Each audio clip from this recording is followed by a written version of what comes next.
Hey y'all, I just came on here real quick just to talk about something that I think is very, very, very important. Actually, I wanted to share a story that happened that actually took place on yesterday. Um,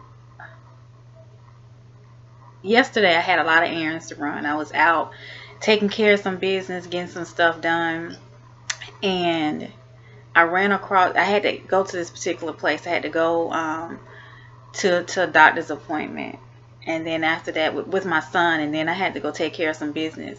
With this particular facility where I was at, it is known for having everyone come in there from every walk of life, from getting some type of public assistance, getting some counseling, getting some help, anything. It was a service that was there, and I was going there to speak with the lady about an intern. So long story short, this lady comes in, and I can automatically tell that okay, something's not quite right with her. Something is a little off. But I was so used to seeing people like that, so it's kind of like I knew when she came in. She was a black woman, looked like she was probably 20, 23 years old, probably no more than 25 years old lady. She had on house shoes, a black coat. She didn't look, dressed up or anything like that. So anyway, so she came in there and she sat down. She signed her name in, and she sat down.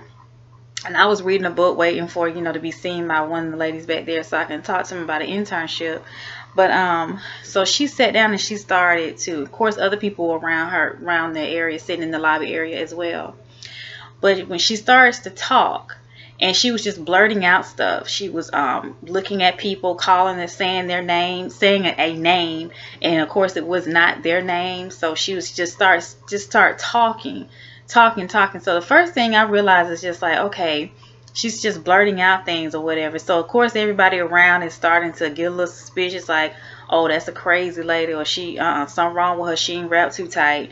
So their first reaction was kind of like, oh, let me get away. And which I can understand. I mean, you don't know the severity of her mental illness, because clearly she had something mentally going on with her. And so their first reaction is to get away, and I get that. But it was something I was just so drawn to her, just to see, like, we stereotype these people who have mental illness, like bipolar, schizophrenia, that are hallucinating and delusional and things like that. And or post-traumatic stress syndrome.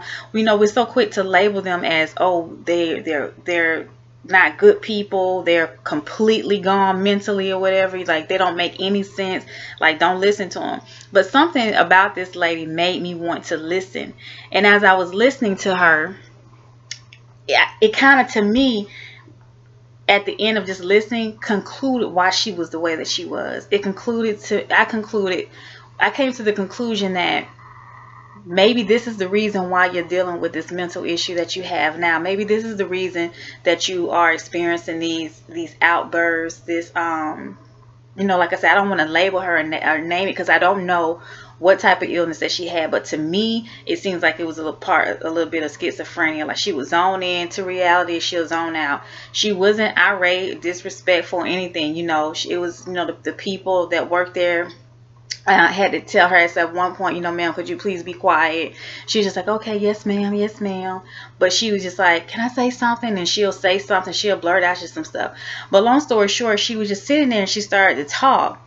And she was as I began to listen to her, she was telling her story. She was telling a timeline from when she was, I guess, younger, or maybe in her earlier years, living with whomever, and events that occurred in her life. So she starts off and she just blurts out and say, and then they started hitting on me. She beating on me, throwing me against the wall. I can't even get up. She just keep beating on me, hitting me all on my head. and then she'll just zone out and she'll say something else off the wall, talking about food or whatever. Then she'll tune back into her story, and then she'll say, I was supposed to have went to the military after I had graduated. So that lets me know that she has some type of sense. She graduated high school, and then she had a dream, a vision, something that she wanted to do for herself, which was going into the military. She'll say, I was supposed to go into the military, but then I met Clarence, and then I had my son, so she was just blurting out. Then she'll jump from her story and she'll say something else.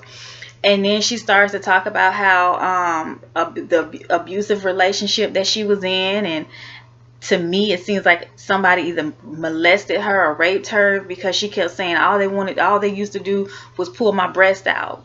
They'd be pulling my breast out, be touching on me and stuff, and be hitting me all on my head. And I was just like, wow. So as I'm listening to her, which I was kind of distracted, because as she was talking and saying these things or whatever, people around were just laughing, and making little comments, which is expected, because people don't understand how to react to someone who's probably has some type of mental illness like that. So I get it to a certain degree, but at the end of the day, these people are still human beings. They still have feelings. They still, a child of the Creator. So you still have to. I mean, their delusion, their reality of whatever they see or however they think is real to them. Even though she may look over there and see a pig in the corner, she really sees that in her own mind, in her own world. But of course, we know is not one there.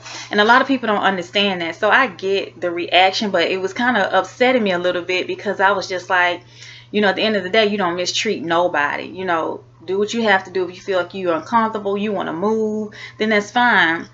And then as she goes on, she was making small talk with one of the receptionists there or whatever. And she seemed like she just had like a nasty attitude towards her and wasn't even trying to engage. And I'm sitting here like, you're working in this particular environment. You should be aware or be able to cope or have some type of training on how to deal with these people when they do come, because I'm sure she's not the first one. She was immediately like, I don't even know what she's talking about. And I'm just like, oh my God, like, don't do that. So that kind of made me upset with her by being the professional, and then so I guess she got mad, because then, so when the lady started to continue to tell her story, she would say stuff like, they say I got AIDS, I got HIV, but I just laugh at that. Ha ha ha ha ha. I just laugh. They say I got AIDS, and then she would start calling out people names who had AIDS, and it was some males in there. So it kind of made me wonder, just trying to connect the dots, like, was that male one of the people who probably infected you with this particular virus? I was just listening, just putting together her story. And it really, it was, I mean, she was saying a lot. She was saying a lot how somebody took her child information and start opening up accounts in his name and all this other stuff. And they trying to say that it was her and it's not her. Just a whole bunch of stuff that she was saying. And, the receptionist, I guess she got mad. Like I said, to me, she wasn't disrespecting anybody. She wasn't in nobody's face. She wasn't acting violent or anything like that. So I'm not sure what protocol is in that department when somebody comes in there like that. But I think the receptionist was just frustrated from the beginning, because she probably didn't want to do her job with other clients that was coming in and out. So this kind of like just took the cake, and she was just like, can you lower your voice? And then she was just like, talking to the other people. If she says something one more time, I'm just going to call the security here to escort her out of here. And she did just that. And I was just like, to me, I just feel like that was just so wrong. Like, okay, I understand, this is probably not normal, but to her, she probably can't control it. This is her mentally ill. She is ill. It's not, I'm sure she don't want to be trapped in this state of mind that she's in. But like I said, a lot of people don't understand that or whatever. But it kind of made me upset with her, because you're working in this environment where you should expect anything and any type of person to come through that door with any issue or whatever, and you should be able to handle it. Now, granted, I understand, like I said, I don't know what protocol is when stuff like that happen. I would have just maybe gave the security guard a heads up. Hey, we have someone down here, seems like she's mentally ill. I'm not sure how she may react if something triggers her. I don't know if she's violent, but can you come down here just to be on standby, or can I make you aware or whatever, just in case she does that. But to me, she didn't seem like she posed a threat. But so anyway, so they came down there, and long story short, they just end up calling her so she can be seen and see for whatever reason she came up there, which I thought was a good thing, because I'm like, don't kick that lady out. Like, she came up there on her own will and trying to get whatever issues that she had resolved, and just because she is living out her reality that she probably can't control because she has a mental ill issue, you just want to just kick her out on the street, which is probably how she's been treated from just listening to her story all her life, been mistreated and abused and molested, and now she says she has AIDS and somebody's taking advantage of her son's information. The last thing she would be expected to be is to be kicked out from a public place that said that we're here to help you. So I just want to, that particular issue just really, really weighed heavy on my heart, and it was just so sad. Like, it broke my heart just to see her, because like I said, there's so many people are walking around with it, and I'm sure, whatever issue she has, I'm quite sure she probably wasn't born with something wrong with her, or some type of delay or something like that. I'm quite sure she wasn't, because like I said, she was saying stuff like she graduated high school and she was going to go into the military, and things like that. But something happened along her way, and the only thing that I can think of is these traumatic experiences that she had in her life. Which brings me to my point. Mental illness is very real. We want to walk around here and put on this mask and want others to think that we have it all together, when we are sitting up here with this world on our shoulders, and we're literally trying to just make it day to day. Some people from hour to hour, moment to moment. And it's real. We're dealing with the cards that life has dealt us. And a lot of us are not strong as others to know how to cope with it, know when, okay, I'm going too far, I need to get help, and not ashamed or embarrassed to do so. We just suppress it. But what we fail to realize, that over time, by you suppressing these things and trying to just get over it or sweep it under the rug, the stuff is going to pile up, and you're going to become infected by it, and it's going to ooze out, and you're going to snap. You're going to snap, and something is going to happen, and you're going to totally not be yourself. So I just want to encourage you all to please, whatever issue that you may have, I don't care if you think it's just a small thing or something that you think is crazy or I should be over it by now. If it's still bothering you, if you're still walking around with this heaviness on you every day, I want to encourage you to seek some help, to seek some type of counseling, some type of mentor, some type of somebody minister to you, pray for you, whatever it is that you do, take care of your mental health. We walk around here all day with these chiseled bodies, and we're losing weight, and we're looking good. For the outer shell of the man is looking good, but on the inside, we are just so broken. We are so devastated. We are so hurt, and a lot of us, we have been walking around a certain type of way for so long because of childhood hurt, pain that we have not gotten over, that we have not dealt with. We just swept it under the rug and just like, okay, life goes on type of thing, that we have not dealt with these things, and we're not understanding that by us not dealing with it, meaning facing it head on and plucking that thing from the root and going through the necessary steps to heal internally, mentally, and emotionally from whatever it is that you're carrying around, that it's pouring over into how we act. It's pouring over into how we treat other people. It's pouring over into our relationships with our significant other, with our relationships on the job, with our relationship with our children. So until we learn how to take a step back and deal with the issues that we are faced with every day, because no one's exempt from it. No one is exempt from hard times. No one is exempt from struggles. No one is exempt from any of these things. It's called life. And one thing about life is not scripted. You can sit here and plan all day. This is what I'm going to do. This is how I'm going to do it. But I'm telling you, if a storm is coming, there's nothing you can do about it. You're just going to have to strap up your boots, deal with it, do what you have to do. But in the meantime, if you know that this thing has been lingering too long, like I be depressed every time. I be good when I'm around people, but when I'm by myself, I just get to thinking about that thing and I'm depressed, I'm hurt, I'm upset. Then that means, okay, I need to really do some soul searching and deal with whatever it is that is hurting me. Deal with whatever it is that I'm carrying around. If it may be some unforgiveness, and a lot of us are carrying around that, and we don't want to admit it because we don't want to feel like that person or that situation is still controlling us, because we're too prideful. And that's a very dangerous thing, to be prideful within yourself. You don't even want to admit to yourself that something is wrong, that I haven't forgiven him or her or whatever, because it's a true, I know it's a saying and it may sound cliche, but that forgiveness is not for that other person. It truly is for you. And I had to learn that.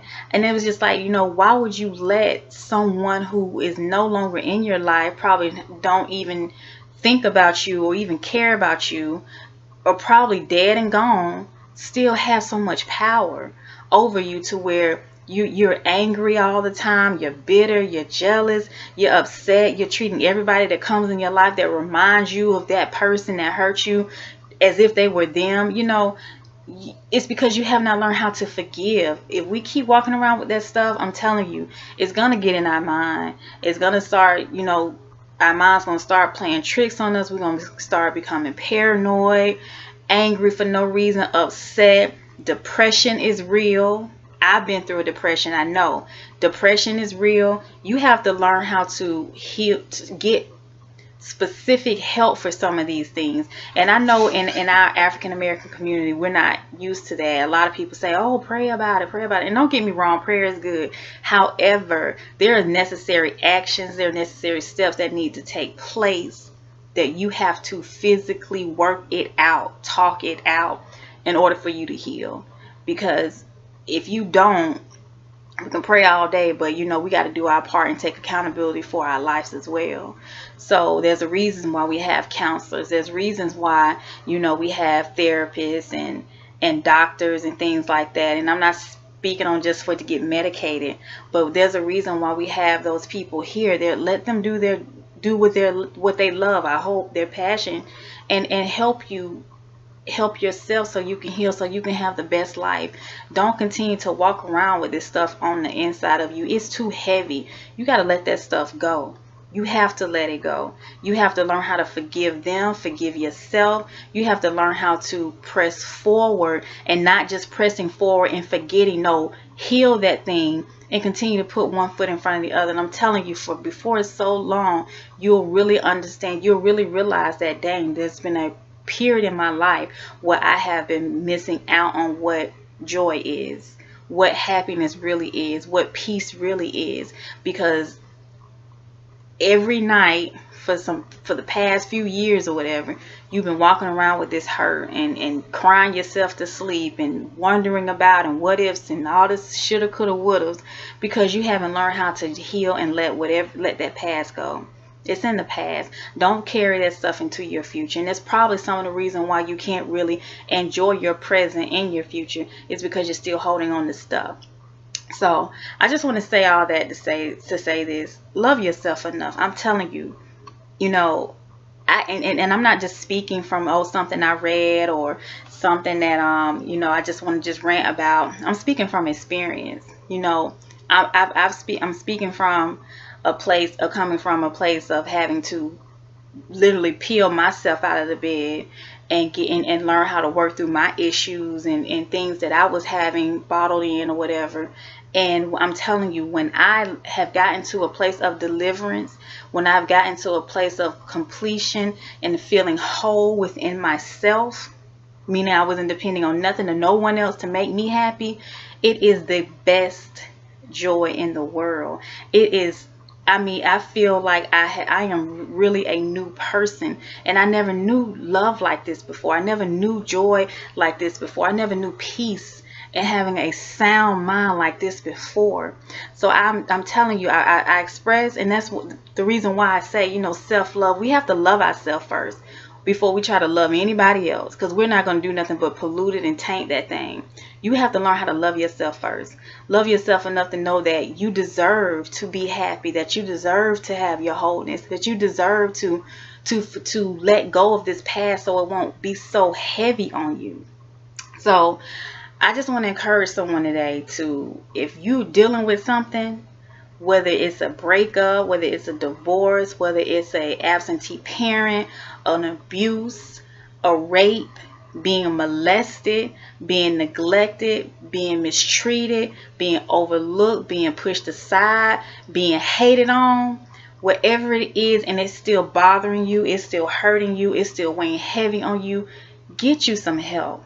Get you some help, because obviously if you've been carrying on for this long, and no one can tell you when to heal, but you just can't lay dormant and think it's going to heal itself. You have to treat these wounds. When we get hurt, we don't just say, oh, it was just going to just heal itself. We have to tend to it. We have to care for it. We have to love it to health. And you have to love yourself to health. So I just want to encourage someone today that if you're going through something and it's heavy, love yourself enough to know that, okay, I want to experience greater and I deserve greater. So that you need to put in the necessary work to heal yourself. Okay? So I'm not going to stay on here long. I just wanted to say, make this video real quick just to share this with you all, and to encourage someone out there today to know that, you know, no one's going to look at you funny. No one's going to think of you different. And if they do, who cares? This is your life, and you only get one shot at this thing. One shot. So make it your best life and put your best foot forward and enjoy life and be happy. You deserve it. Mental health is important.